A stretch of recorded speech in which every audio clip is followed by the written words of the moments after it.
तो रांची के Angara mob lynching में मृतक मुबारक खान का परिवार आज विधानसभा पहुंचा। कांग्रेस विधायक इरफान अंसारी ने पीड़ित परिवार को सीएम हेमंत सोरेन से मुलाकात करने के लिए वो विधानसभा लेकर आए। पीड़ित परिवार हेमंत सरकार से इंसाफ की गुहार लगा रहा है।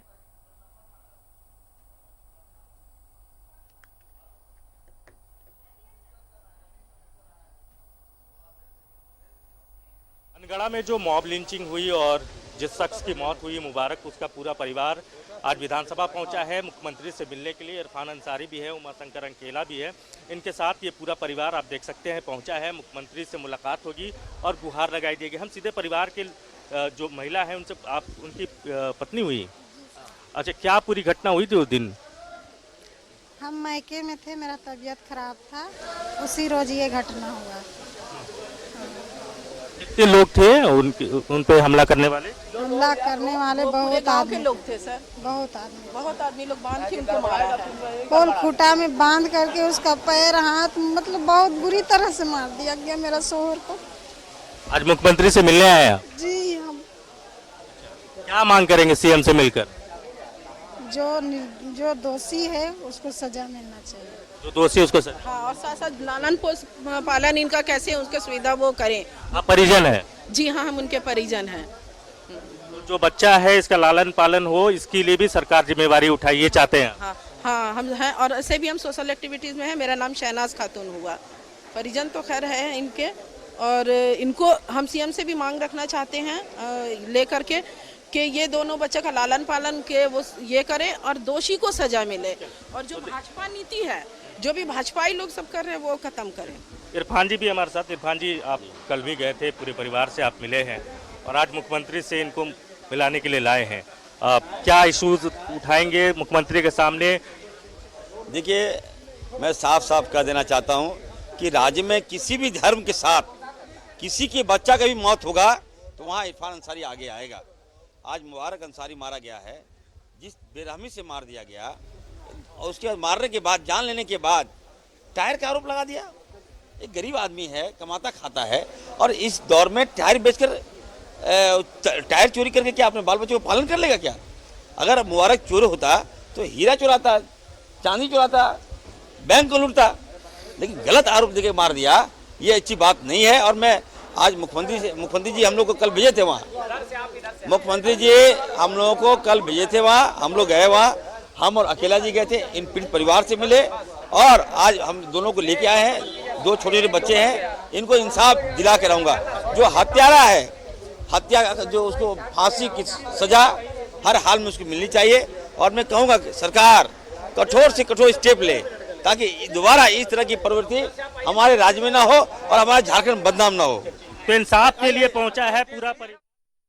तो चलिए सीधे रुक कर लेते हैं अपने सहयोगी राकेश का इस वक्त हमारे साथ जुड़ रहे हैं। राकेश, मुबारक का परिवार पहुंचा विधानसभा परिसर और अब इंसाफ की गुहार सरकार से।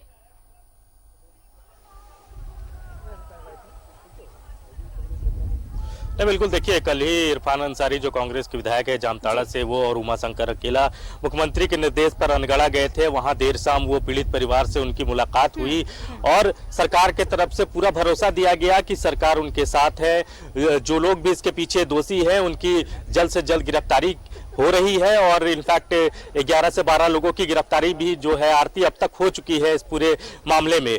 आज पूरा परिवार उसी संदर्भ में मुख्यमंत्री से मिलने पहुंचा है। विधानसभा थोड़ी देर पहले पूरा परिवार पहुंचा है, उनकी धर्मपत्नी पहुंची है और उनके 2 छोटे छोटे बच्चे भी पहुंचे हैं। हालांकि अभी जो जानकारी मिल रही है, मुख्यमंत्री से उनकी मुलाकात अभी तक नहीं हो पाई है। इरफान अंसारी उनके साथ मौजूद है, इसके अलावा उमाशंकर अकेला भी मौजूद है। जो झरिया से विधायक है कांग्रेस की पूर्णिमा नीरज सिंह, उन्होंने भी पीड़ित परिवार से भी थोड़ी देर पहले मुलाकात की है और संभवतः थोड़ी देर के बाद मुख्यमंत्री से मुलाकात होगी।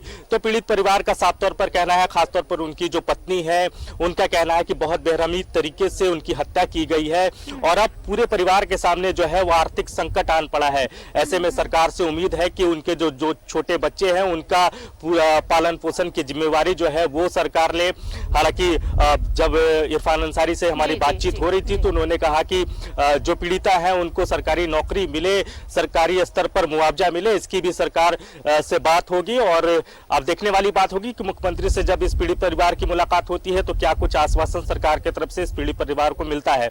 लेकिन दूसरी तरफ अगर आप देखेंगे आसिया की बैक टू बैक ये दूसरी बड़ी घटना है। इससे पहले भी आपने देखा होगा कि कोतवाली थाना अंतर्गत एक गोलू वर्मा एक युवक की इसी तरीके से पीट कर हत्या कर दी गई। हालांकि बाद में ये भी खबरें निकल कर आई कि शायद पुलिस की मार से जब हाजत में वो मौजूद था चोरी के आरोप में, तो उस दौरान उसकी मौत हुई थी।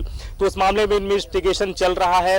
लेकिन दो बड़ी घटनाएं जो हुई है तो उस पर कहीं ना कहीं विपक्ष जो है वो आक्रामक है। कल भी इस मामले को लेकर सदन में गर्माहट महसूस की गई थी और आज भी बाबूलाल मरांडी का साफ तौर पर कहना है कि राज्य में लॉ एंड ऑर्डर पूरी तरीके से खत्म हो चुका है। शासन का इकबाल है नहीं लोगों पर और जिसको जो मन कर रहा है वो कर रहा है। तो कहीं ना कहीं ये जो मॉब लिंचिंग की घटनाएं हैं जिस पर सरकार ये दावा करती रही है कि उनके 1.5 साल के कार्यकाल में अब तक मॉब लिंचिंग की कोई घटना नहीं घटी है। कुछ दिन पहले ही मुख्यमंत्री इस तरीके का दावा करते नजर आ रहे थे। लेकिन ये जो दो बड़ी घटनाएं हुई है ये कहीं ना कहीं चिंता का विषय है। हालांकि गिरफ्तारी जरूर तुरंत हुई है, जो भी लोग इसमें दोषी है शक के बिना पर कुछ लोगों की गिरफ्तारी हुई है।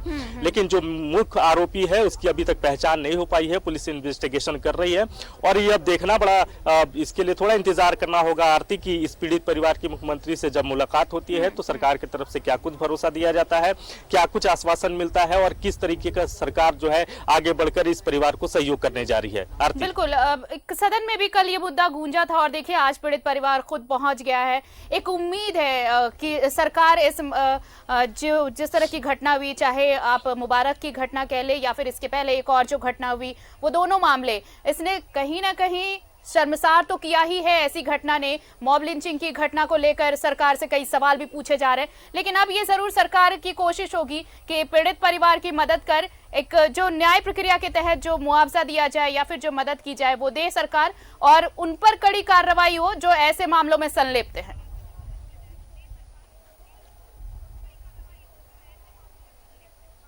बिल्कुल, देखिए आरती, सरकार संजीदगी के साथ इन चीजों को देख रही है और आपने देखा होगा कि मुख्यमंत्री के कहने पर ही विधायक इरफान अंसारी हो या उमाशंकर अकेला हो, उनके निर्देश पर ही वो अनगढ़ा गए हुए थे कल देर शाम और पीड़ित परिवारों से उनकी मुलाकात हुई। तो आज भी जब वो परिवार इरफान अंसारी के घर पहले आया था, उसके बाद इरफान अंसारी उनको लेकर विधानसभा पहुंचे हैं।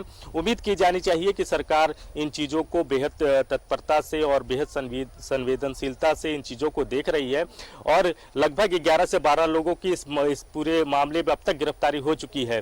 तो पुलिस अपने स्तर से काम कर रही है, इन्वेस्टिगेशन किया जा रहा है। सरकार का सख्त निर्देश है कि कोई भी ऐसी घटना होती है तो उसके पीछे जो भी लोग हैं, जो आरोपी हैं, उनकी जल्द से जल्द गिरफ्तारी हो। और उस दिशा में आपने देखा होगा कि पुलिस प्रशासन ने प्रयास जो है वो अपना तेज कर रखा है। अब जब पीड़ित परिवार की मुख्यमंत्री से मुलाकात होगी तो जो पीड़ित परिवार की मांग है, मुआवजे की मांग है, जो उनके छोटे 2 बच्चे हैं उनके पालन पोषण की जिम्मेवारी सरकार उठाए, उनके पढ़ाई का खर्चा सरकार उठाए, तो इस दिशा में सरकार क्या स्टेप लेती है, सरकार की तरफ से क्या कुछ आश्वासन मिलता है, इसके लिए आती थोड़ा सा इंतजार करना होगा। बिल्कुल, थोड़ा इंतजार करेंगे राकेश, देखना होगा कि क्या कुछ कार्रवाई सरकार की तरफ से की जाती है, इंतजार करना होगा। आप बने रहिए हमारे साथ। लेकिन हम अपने दर्शकों को बता दें कि देखिए अब पीड़ित परिवार जो है वो विधानसभा पहुंचा है और मुख्यमंत्री से मुलाकात की बात कही जा रही है। मुख्यमंत्री से जब मुलाकात होगी क्या बातचीत होती है, क्या आश्वासन मिलता है और क्या कार्रवाई की जाती है, इसके लिए थोड़ा सा इंतजार हम करेंगे और तमाम अपडेट्स आप तक पहुंचाएंगे।